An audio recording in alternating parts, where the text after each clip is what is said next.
नमस्कार।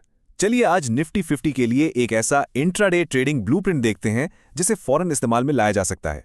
यह सिर्फ कोई थ्योरी नहीं है बल्कि एक पूरी एक्शन ओरिएंटेड स्ट्रैटेजी है। तो शुरू करते हैं। ये सवाल तो हर इंट्राडे ट्रेडर के मन में लगभग हर रोज आता है।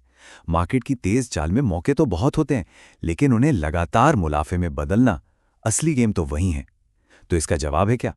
इसका जवाब है एक डिसिप्लिन्ड और बिल्कुल क्लियर कट स्ट्रैटेजी। तो आज हम एक ऐसी ही स्कैल्पिंग स्ट्रैटेजी को स्टेप बाय स्टेप तोड़कर समझेंगे, जिसके नियम एकदम साफ हैं और जिसे तुरंत एक्शन में लाया जा सकता है। देखिए, किसी भी सफल ट्रेड की नींव एक सही सेटअप से रखी जाती है। सीधे स्ट्रैटेजी पे कूदने से पहले ये समझना जरूरी है कि हमारा चार्ट और हमारे टूल्स क्या होने चाहिए। आखिरकार तैयारी ही तो सब कुछ है।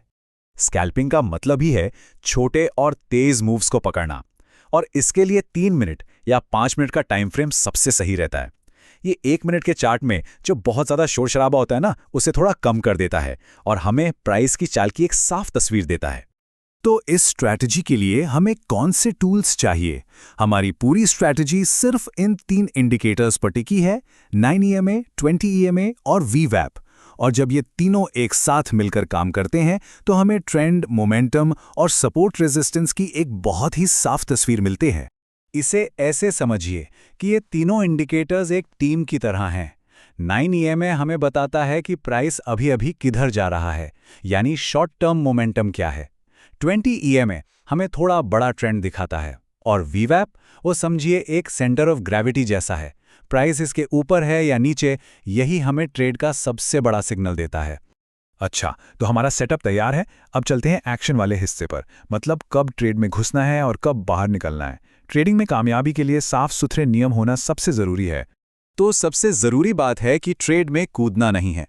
ये तीनों शर्तें पूरी होनी चाहिए। पहला, EMA क्रॉस ओवर से ट्रेंड कंफर्म हो। दूसरा, VWAP भी उसी दिशा में हो। और तीसरा, हमें एक सही सिग्नल का आराम से इंतजार करना है, जैसे कि पुल बैक पर एंट्री। जब तक ये तीनों बॉक्स टिक ना हो, कोई ट्रेड नहीं लेना है। स्कैल्पिंग का नाम ही है हिट एंड रन। मुनाफा देखा उसे लो, नुकसान हो रहा है उसे काटो। यहाँ अनुशासन सबसे जरूरी है। स्टॉप लॉस छोटा रखना ये पक्का करता है कि एक गलत ट्रेड हमारी कैपिटल को कोई बड़ा नुकसान ना पहुंचाए। अब हम इस स्ट्रैटेजी के सबसे जरूरी हिस्से पर आते हैं, रिस्क मैनेजमेंट।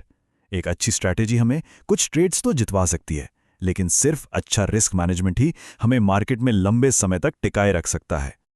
ये ट्रेडिंग का सुनहरा नियम है। किसी एक ट्रेड पर अपनी कुल कैपिटल का 1% से ज्यादा दांव पर कभी मत लगाओ। इसका फायदा यह है कि अगर आप गलत भी होते हैं तो ये सिर्फ एक छोटा सा नुकसान होगा, कोई बड़ी तबाही नहीं। और ये हमें इमोशनल होकर गलत फैसले लेने से बचाता है। इसका सीधा सा मतलब है कि ट्रेडिंग शुरू करने से पहले ही ये तय कर लो कि आज के दिन ज्यादा से ज्यादा कितना नुकसान उठाना है। ये एक इमोशनल सर्किट ब्रेकर की तरह काम करता है, जो हमें लगातार हो रहे नुकसान से बचाता है। ये एक बहुत ही सिंपल लेकिन बहुत ही पावरफुल नियम है। अगर लगातार 3 ट्रेड्स में नुकसान हो तो इसका मतलब हो सकता है कि या तो मार्केट हमारी स्ट्रैटेजी के हिसाब से नहीं चल रहा है, या हमारा दिमाग सही जगह पर नहीं है। दोनों ही मामलों में सबसे अच्छा यही है कि स्क्रीन बंद कर दी जाए। चलिए अब कुछ ऐसी बातों पर नजर डालते हैं जो एक अच्छे ट्रेडर और एक बेहतरीन ट्रेडर के बीच का फर्क पैदा करती हैं। ये छोटी छोटी आदतें ही हैं जो लंबे समय में बड़ी कामयाबी दिलाती हैं। ये समझना बहुत जरूरी है कि क्या नहीं करना है। एक प्रोफेशनल ट्रेडर कभी भी साइडवेज मार्केट में जबरदस्ती का ट्रेड नहीं ढूंढता। वो सही मौके का इंतजार करता है, हमेशा ट्रेंड के साथ चलता है और अपने नियमों पर टिका रहता है, चाहे पिछला ट्रेड जीता हो या हारा हो। और अंत में एक ऐसा सवाल जिस पर हर ट्रेडर को सोचना चाहिए: क्या एक बेहतरीन स्ट्रैटेजी बिना अनुशासन के काम कर सकती है, या फिर क्या सख्त अनुशासन एक औसत स्ट्रैटेजी को भी मुनाफे में बदल सकता है? शायद इसका जवाब ही ट्रेडिंग में कामयाबी का असली राज है।